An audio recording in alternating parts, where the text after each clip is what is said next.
नमस्कार मित्रों, मैं डॉक्टर पंकज कुमार मिश्र, संस्कृत विभाग सेंट स्टीफेंस कॉलेज एक बार फिर से आप लोगों के सामने उपस्थित हूं मृच्छकटिकम के चतुर्थ अंक को लेकर के। और मृच्छकटिकम के चतुर्थ अंक के क्रम में हम वसंत सेना के घर के जो विविध कमरे हैं उनका वर्णन कर रहे हैं। और उसी क्रम में जो अपनी यह यात्रा है, यह सातवें कमरे में प्रविष्ट हुई है और हमारी यह यात्रा अभी चलेगी। हम लोग देख रहे थे कि सातवें कमरे में जितने भी पालतू पक्षियां हैं, उन पक्षियों का जो रिकॉग्निशन है, जो पक्षियों को जो हमारे सामने प्रेजेंट किया जा रहा है, वो डिफरेंट सिमिलीज से, उपमाओं के माध्यम से हमारे सामने प्रेजेंट किया जा रहा है। उसी में हम लोग पढ़ रहे थे कि अनेक फल रसास्वाद प्रहृष्ट कंठा कुंभदासीव कूजति परपुष्टा। परपुष्टा की व्याख्या में हम लोगों ने परपुष्टा यानी परेण कह सकते हैं कि पुष्टा या सा, अर्थात जिनका पालन पोषण दूसरे के द्वारा किया गया, अर्थात कोयल। हम लोग सभी जानते हैं कि कोयल जो है अपने अंडे का जो देती हैं वो कौवे के घोंसले में छोड़ती हैं और कौवा ही उनका पालन पोषण करता है और जब वो बड़े हो जाते हैं तो वहां से निकल जाते हैं। इसलिए हमारी परंपरा में, हमारे साहित्य में उनको परपुष्टा या परभृतिका आदि ऐसे शब्दों का प्रयोग प्राप्त होता है। तो सिंपल सी बात बतानी है कि यहां पर कोयल कूज रहे हैं, कूकू कर रहे हैं, लेकिन उसके लिए उपमा दिया गया है कि कुंभदासी इव। अब कुंभदासी, पहले तो इसको हम समझ लें कि कई जगह पर इसके अर्थ जो कुट्टिनी नारी होती है उस रूप में कुंभदासी शब्द प्रयोग में लाया गया। अन्यत्र इसका यह भी अर्थ हम ले सकते हैं कि जो जल कुंभ लेकर के जो चलने वाली दासियां हैं, वो जिस प्रकार खुले उन्मुक्त कंठ से अपनी बातें करते हैं, तो ऐसी जो कुंभदासी है उनकी तरह ये कोयल जो है कूज रहे हैं। अनेक फल रसास्वाद प्रहृष्ट कंठा, कह रहे अनेक फल के रसों के आस्वादन से प्रहृष्ट कंठ, या तो प्रसन्न कंठ कहें या मोटा कंठ कहें, जिनकी आवाज मोटी होती है, या खुला कंठ कहें। तो मोटी आवाज वाली तो कहेंगे नहीं, क्योंकि कोयल की आवाज मोटी नहीं होती है, कोयल की आवाज मधुर होती है, स्वीट होती है, इसलिए प्रहृष्ट यानी प्रसन्न कंठ वाली हम यहां पर लेंगे अर्थ। लेकिन अब इसमें एक थोड़ा सा हमें समझना पड़ेगा कि इसी आधार पर हम ये सामान्यतया कह सकते हैं कि ये जो दृश्य चित्र है ये गर्मी का मौसम है। अब रही बात यहां पे गर्मी के मौसम आने की क्या चर्चा है, कैसे हम गर्मी के मौसम को स्थापित करेंगे। चूंकि यहां पर कोयल के कूजने की आवाज की चर्चा आ रही है, अर्थात विदूषक कह रहा है कि ये कोयल कूज रहा है, तो कोयल का कूजना कब होता है? गर्मी के मौसम में, सर्दी में नहीं, बारिश में नहीं। तो इसलिए एक अनुमान है, एक व्यवस्था है, जिस व्यवस्था के तहत हम कह रहे हैं कि यह गर्मी का मौसम है। और इससे पहले भी हमने इसी अंक में देखा है, जब मदनिका को लेने के लिए वसंत सेना के सामने शर्विलक आया हुआ है, तो मदनिका उस समय पंखा झेल रही होती हैं। तो पंखा कब झेल रहे होते हैं? जब गर्मी का मौसम है। हमने यह भी वर्णन पाया था कि खिड़की के ऊपर में जो जल से भरे हुए घड़े रखे हुए थे, जिनके थ्रू से घर शीतल करने के लिए खिड़की के ऊपर रखे गए थे, हवा आ रही थी। अस्तु, अगला है आलंबिता नागदंतेषु पंजर परंपरा। नागदंत कहते हैं खूंटियों को। हम लोग अपने घर आदि में किसी भी वस्तु को टांगने के लिए कील का प्रयोग करते हैं, या आजकल नई परंपरा में गमले को टांगने के लिए कील का प्रयोग करते हैं घर के दीवालों पर। तो उसी को नागदंत कहते हैं। जो कील है, जो खूंटी है, उसको नागदंत कहते हैं। तो नागदंतेषु अर्थात खूंटियों पर, पंजर परंपरा आलंबिता, यानी कई सारे पिंजड़े जो हैं टंगे हुए हैं। अब पिंजड़े टंगे हुए हैं अर्थात पिंजड़े में कुछ रखे हुए नहीं है।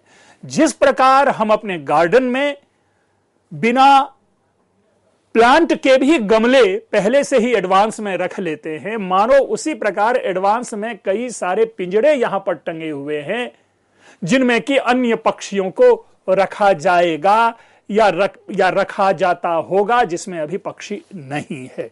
तो इस प्रकार सिंपल सा भाव यह है कि इस खूंटी पर ये जो कई सारी खूंटियां हैं, उन खूंटियों के ऊपर में पिंजड़े टंगे हुए हैं।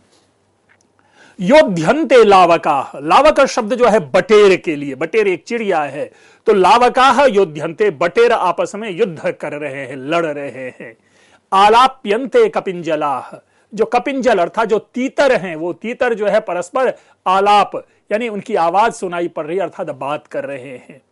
और प्रेष्यन्ते पंजर कपूताः, प्रेष्यन्ते पंजर, पंजर यानी पंजरबद्ध अर्थात पिंजरे में जो बंद कबूतर हैं, प्रेष्यन्ते भेजे जा रहे हैं।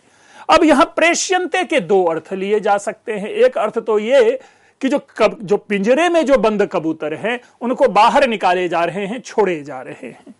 और दूसरा अर्थ यह भी होगा कि पिंजरे में कबूतर को बंद करके एक स्थान से दूसरे स्थान भेजा जा रहा है।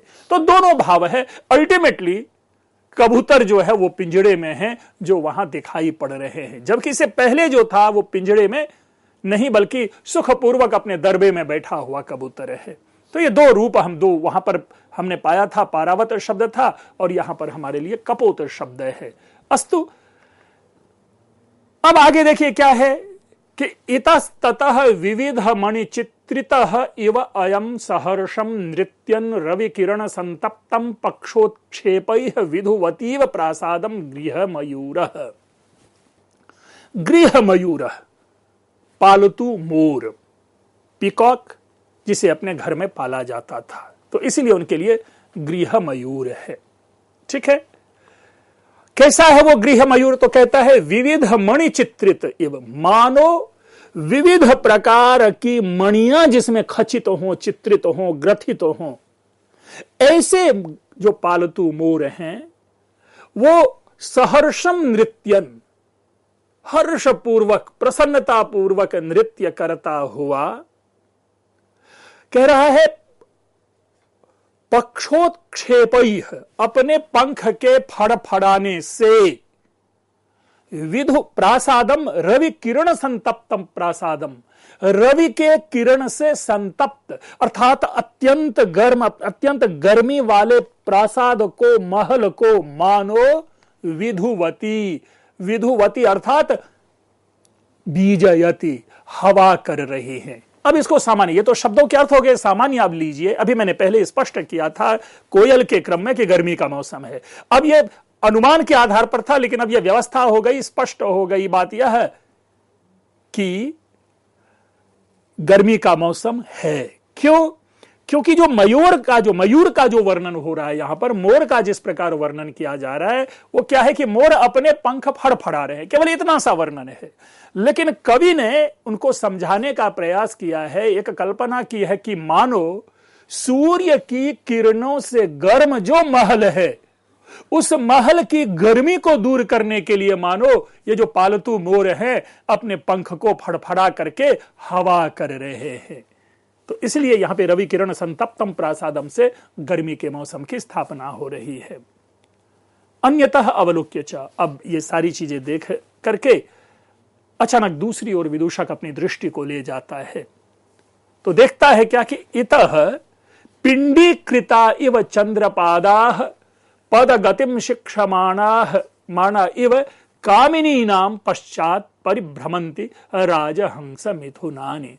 कह रहे शिक्ष पदगतिम शिक्षमाणानि राजहंस मिथुनानि, राजहंस के जोड़े, राजहंस मिथुन यानी राजहंस के जोड़े। कैसे जोड़े, क्या है जोड़े? कह रहा है पदगतिम शिक्षमाणानि, यानी कामिनी नाम पदगतिम, जो कामिनियां होती हैं, जो युवतियां होती हैं, उस युवतियों की जो चाल है, उन चालों को मानो सीखने के लिए या सीखते हुए उन युवतियों के पीछे, कामिनियों के पीछे परिभ्रमंती चल रही है, टहल रही है, वॉक कर रही है। किस तरह से दिखाई पड़ रहे वे राजहंस? तो कह रहा है पिंडीकृता इव चंद्रपादाः, मानो चंद्रमा की तरह, जो चंद्रमा जो है ना पिंडीकृत इव, मानो एक ही जगह गोल रूप में, अर्थात ऐसा प्रतीत हो रहा है जो ये राजहंस होंगे लोफ बने हुए होंगे, राजहंस अर्थात श्वेत वर्ण के होंगे। अब यहीं पर विभेद उत्पन्न हो रहा है, क्योंकि चंद्रमा के साथ अगर आप राजहंस की चर्चा कर रहे हैं क्योंकि अन्यत्र हमें राजहंस के विषय में यह प्राप्त होता है कि वे जो काले हंस होते हैं, जो मानस सरोवर में जो काले हंस होते हैं, उनको राजहंस कहा जाता है। लेकिन मृच्छकटिकम कार ने यहां पर सविशेष राजहंस को चंद्रपादाह इव पिंडीकृताः दे रहे हैं कि मानो चंद्रमा को एक ही जगह पर गोल रूप में बिठा दिया गया हो, पिंड बना दिया गया हो। तो ऐसे पिंड बने हुए चंद्रमा के समान जो दिखाई पड़ने वाले राजहंस के जोड़े हैं, वे कामिनियों के पीछे मानो उनकी चाल को सीखने के लिए चल रहे हैं, वॉक कर रहे हैं। सिंपल सी बात है कि उस घर में राजहंस के जो जोड़े हैं वे विचरण कर रहे हैं। एते अपरे वृद्ध महल्लका इव इतस्ततः संचरन्ति गृह सारसा। ये देखो दूसरी जगह वृद्ध महल्लका इव, जो वृद्ध श्रेष्ठ है, वृद्धों में जो बड़े बुजुर्ग है एक, या दूसरा अर्थ लेंगे कि जो बूढ़े सेठ है। जब सेठ बूढ़े हो जाते हैं, मोटे तगड़े होते हैं और इधर उधर टहलते घूमते रहते हैं बिना कार्य के भी, उसी प्रकार मानो ये गृह सारसा, जो पालतू सारस है, ये इधर उधर संचरण कर रहे हैं, विचरण कर रहे हैं। आश्चर्यम भो, आश्चर्य है।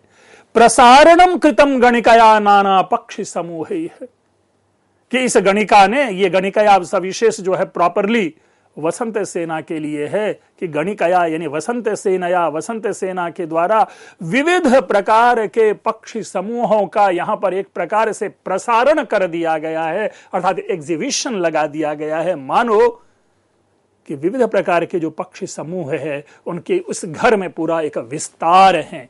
हम लोग जिस प्रकार जू में जाते हैं और जू में अलग अलग जगह के जो पक्षियों को देखते हैं, मानो ठीक उसी प्रकार उस काल में वह कमरा जू की तरह प्रतीत हो रहा है।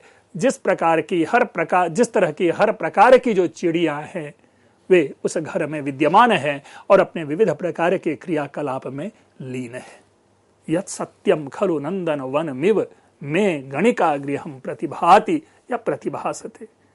अरे ओ चेटी, मैं क्या कहूं आपसे कि ये तो पूरा का पूरा मुझे ऐसा प्रतीत हो रहा है कि जैसे नंदन वन हो, भगवान कृष्ण का वन हो, जिस वन में कई प्रकार के पशु पक्षियां विचरण कर रहे होते हैं।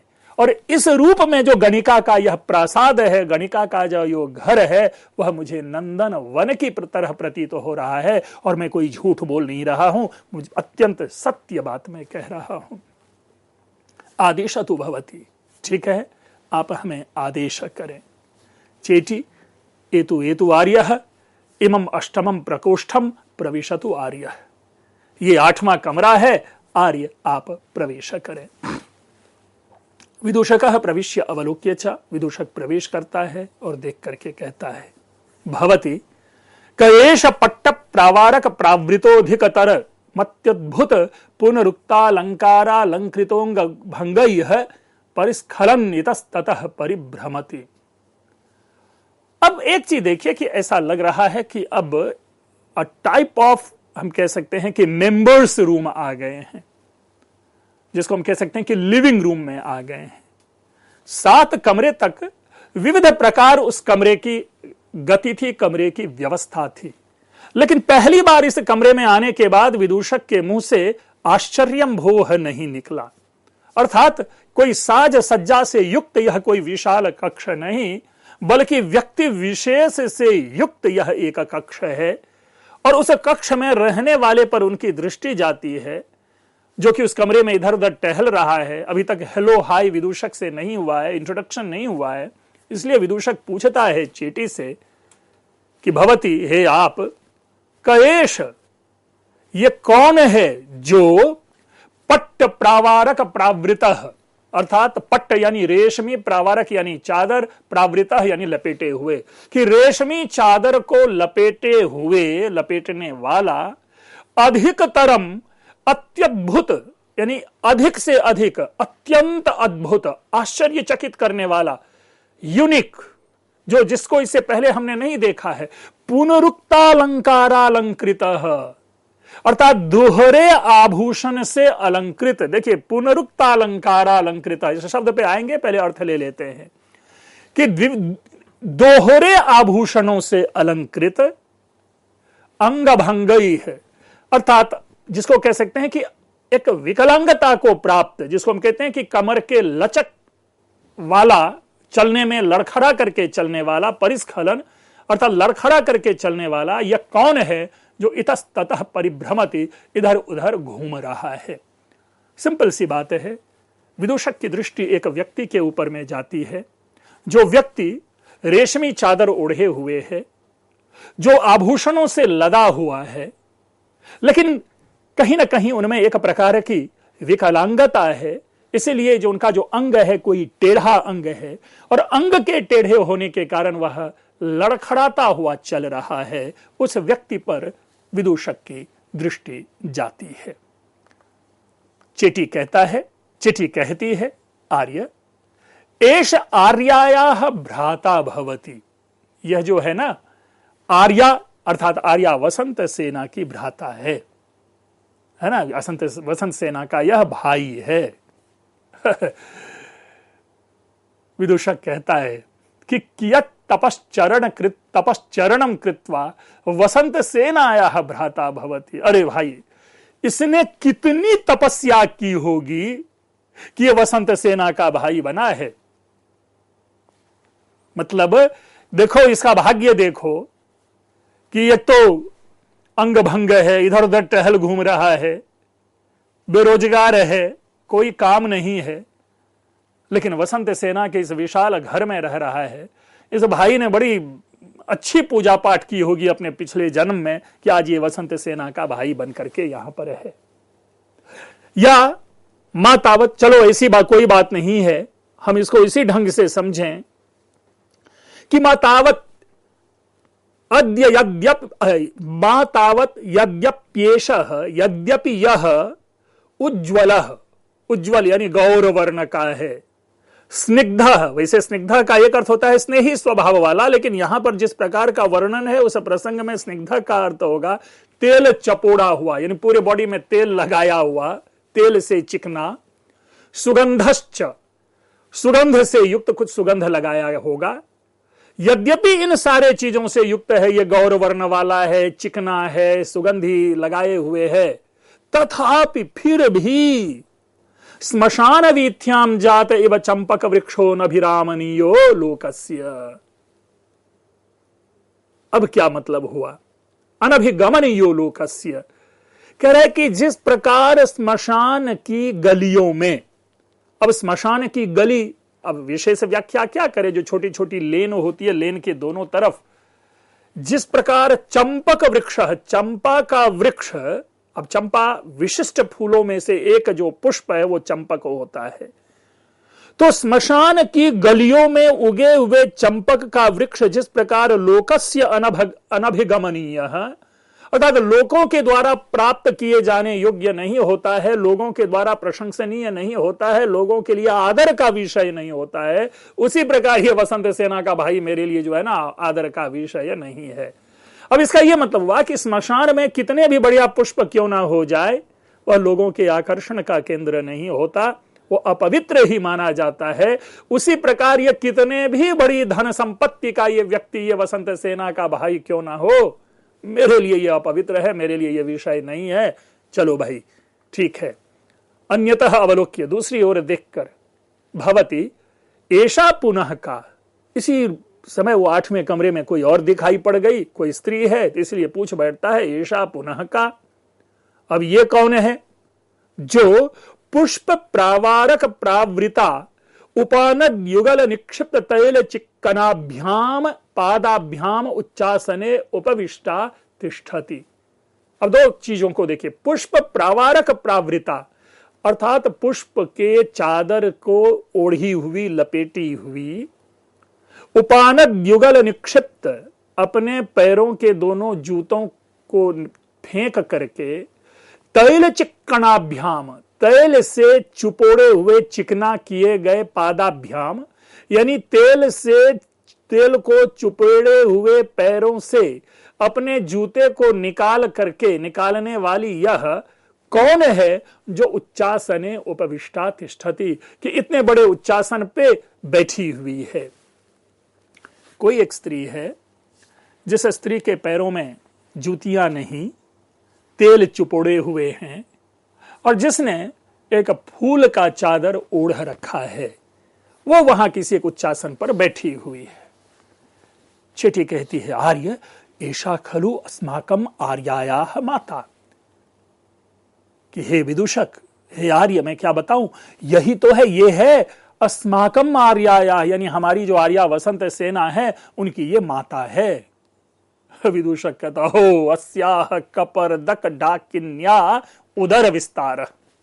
आश्चर्य है, इस अत्यंत कुद्रूप भयानक डाकिनी की तरह दिखने वाली इस नारी का ये उदर विस्तार, यानी अर्थात पूरा का पूरा, जिसको तोंद कहते हैं, निकले हुए तोंदों वाली डाकिनी के समान दिखने वाली ये स्त्री, आश्चर्य है। तत्किमेताम प्रवेश्य महादेवमिव द्वार शोभा इव गृहे निर्मिता। अब देखिए, यह वाक्य हास्य है, लेकिन इस हास्य के माध्यम से भी इस पूरे समाज को हम पाते हैं। इस चीज को देख लें, और उस समाज के भी एक व्यवस्था की ओर संकेत है, एक स्थापत्य की ओर संकेत है, जिसे हम समझते नहीं, सामान्य वाक्य के द्वारा इसे निकाल देते हैं। लेकिन पहले अर्थ को समझ लें। पूछता है विदूषक चेटी से, तो क्या इनको आपने पहले इस घर में प्रवेश करवा दिया, फिर उसके बाद इस महल का निर्माण करवाया, जिस प्रकार की महादेव की मूर्ति को प्रवेश कराने के बाद मंदिर या द्वार का निर्माण होता है? अर्थात वो इतनी मोटी है वसंत सेना की माता कि उस घर में इस तरह से आसानी से उनका प्रवेश नहीं करवाया जाता।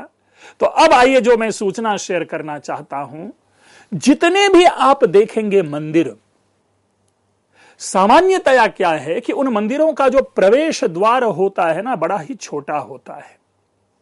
इसलिए अगर कोई विशाल प्रतिमा होती है तो विशाल प्रतिमा पहले उसकी स्थापना कर दी जाती है, फिर उसके बाद मंदिर का निर्माण करके उनके प्रवेश द्वार को छोड़ा जाता है। उदाहरण के लिए अगर हम महाकाल मंदिर की ही चर्चा करें, तो महाकाल मंदिर का जो प्रवेश द्वार है, उनके भीतर का जो शिवलिंग है, ऐसा प्रतीत होता है कि पहले शिवलिंग की स्थापना हुई होगी, ओपन में, खुले में होगा, और बाद में उसके ऊपर मंदिर का निर्माण करके उनके प्रवेश द्वार को छोटा किया गया। और अपने स्थापत्य में यही परंपरा है कि मंदिर में पहले मूर्ति की स्थापना होती है, उसके बाद उस मंदिर के ऊपर में महल का और प्रवेश द्वार का निर्माण होता है। हालांकि कई लोग अब अन्य व्यवस्था के तहत पहले मंदिर का निर्माण करके फिर हम गर्भगृह में मूर्ति की स्थापना करते हैं, तो वो अलग विषय है। लेकिन उस काल में ऐसा होता होगा कि पहले मूर्ति की स्थापना होती होगी, उसके बाद प्रवेश द्वार आदि का निर्माण होता होगा।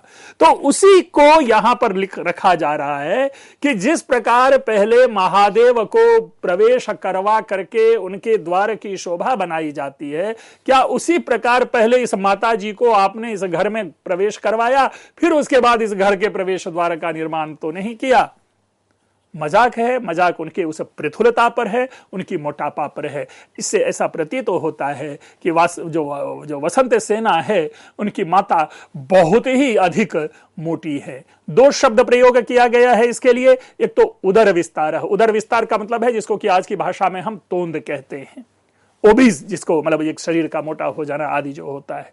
और दूसरा जो है महादेव का प्रवेश वाला। इन उदाहरणों से ऐसा ज्ञात होता है कि बहुत ही मोटी हो है। चेटी हताश, अरे ओ मौत के मुंह में जाने वाले, हताश शब्द कहते हैं ना, आशा जिनकी भग्न हो गई अर्थात मृत्यु में जाने वाले। मां एवं उपहास अस्माकम मातरम, उपहस अस्माकम मातरम, कि मेरी मां का, हम लोगों की माता का इस प्रकार से मजाक मत उड़ाओ। ऐशा खलु चातुर्थिकेन पीड्यते, ये जो है हम लोगों की माता, ये चातुर्थिक से पीड़ित है। अब इसे भी समझना है, ये चातुर्थिक है क्या? चातुर्थिक एक रोग विशेष है। हालांकि इनके लिए एक अर्थ प्रयोग किया जाता है। इसको समझाने के लिए इस प्रकार कहा गया है कि चातुर्थिक नामक ज्वर होता है, एक विशेष प्रकार का ज्वर, और इससे हमें ऐसा लगता है कि यह ज्वर 4 दिनों तक चलने वाला होता होगा। नहीं, यह अर्थ ग्रहण करेंगे गलत होगा।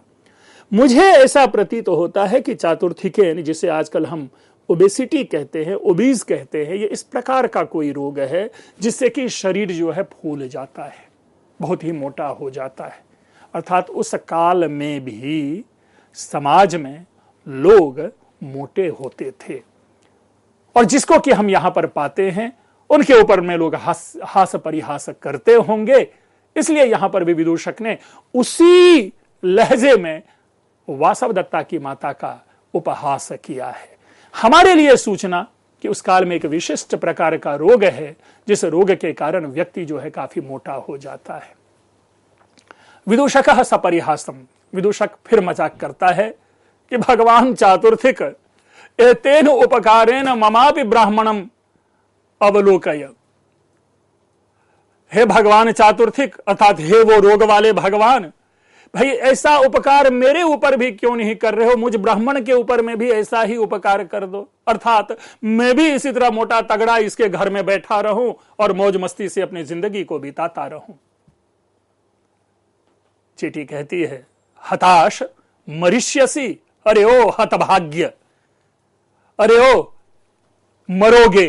अर्थात इस प्रकार वसंत सेना का अगर तुम उपहास उड़ाओ, वसंत सेना की माता का उपहास करोगे, मारे जाओगे। चुप रहो, अब आगे से हंसी मजाक नहीं करना। मित्रों, इसी उपहास के बाद अपना ये व्याख्यान मैं यहां खत्म कर रहा हूं। कुछ अंश, थोड़ा सा संक्षिप्त अंश बचा है चतुर्थ अंक में, जिसकी पूर्णता हम अगले व्याख्यान में कंटिन्यू करेंगे। आप लोगों ने ध्यानपूर्वक सुना, आप लोगों का बहुत बहुत धन्यवाद।